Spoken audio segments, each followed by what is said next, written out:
আমাদের সাথে অনেকে ছিল, একে একে সবাই বাড়িতে চলে গেছে। আমি আর নাইম এখন বর্তমানে আছি আবুল সরকারের গানের মঞ্চে। আর আপনাদের মনে আছে 2018 সালে না 20 সালে একটা গান বাইর হয়েছিল, বাবা তোমার দরবারে সব পাগলের হেলা। আর আবুল সরকারও লাগিয়ে দিছে এই গানটা, বাবা তোমার দরবারে সব পাগলের হেলা।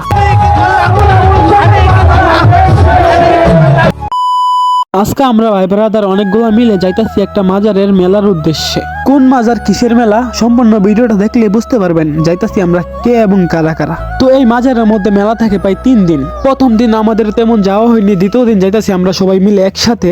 গাড়ি ঘোড়া সহ অনেক মানুষের যানজট ছিল রাস্তায় ঘাটে। আমরা ঠেলাঠেলি করে যাইতাছি আগে মাজারের উদ্দেশ্যে। আমাদের সাথে অনেকে ছিল, তারা আমাদের আগে গেছে আর আমরা যাইতাছি তাদের পিছে পিছে। তো অনেকে আমাদের আগে গেছে মাজারের গেটের ভিতর দিয়া, আমি শান্তত রাব্বি রাকিব যাইতাছি তাদের পিছন পিছন হাঁটিয়া।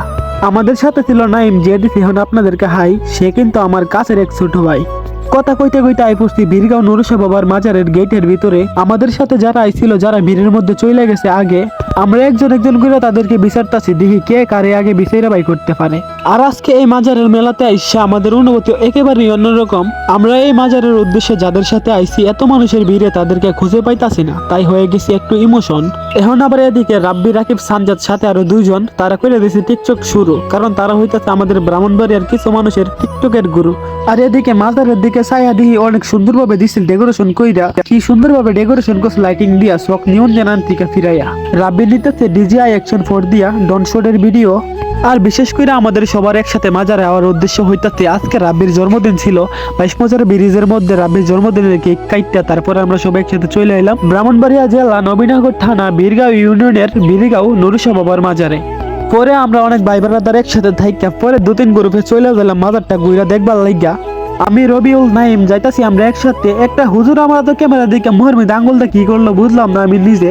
আর আমরা ছিলাম গরমের মধ্যে, করছি অনেক হাঁটাহাঁটি, এর লাইগে আমরা এসে শরবত হইতাম। আয়া দিহি শরবতের ডিব্বার রূপে দিয়া লাগছে একটা সাথী। কতেন বক বক কইরা পরে শরবত হয়ে বাইরে আই পড়ছি মাজারের ওজনের কাছে। এনো আসে রবিউল 100 টিকে একটা ঢুল দিয়ে বাইরে আসি হাজার হাজার মানুষ জমাইলাইছে। রবিউলে অনেক গান গাইতে পারে, আপনারা হয়তো দেখছেন। একটু সামনে আয়া দিহি রাকিবে একলা একলা হারে লিখছে মাজারের কাছে। আমি তার সামনে মাইক্রোফোন দিয়ে ফক ফক করতেছি আর সে আন্দা হাসে। একটু সামনে এদিকে বাইরে কাছে ডুলের মধ্যে লাঠি দিয়ে বাজাইতেছে ডুল। আর এদিকে মানুষের নাচতেছে কমর টমর লড়াইয়া আত্মাত ছড়াইয়া। কতখানি ডুলের বাড়িয়া নাচ দিকে আয় পড়ছি আবার মাজারের আশেপাশে।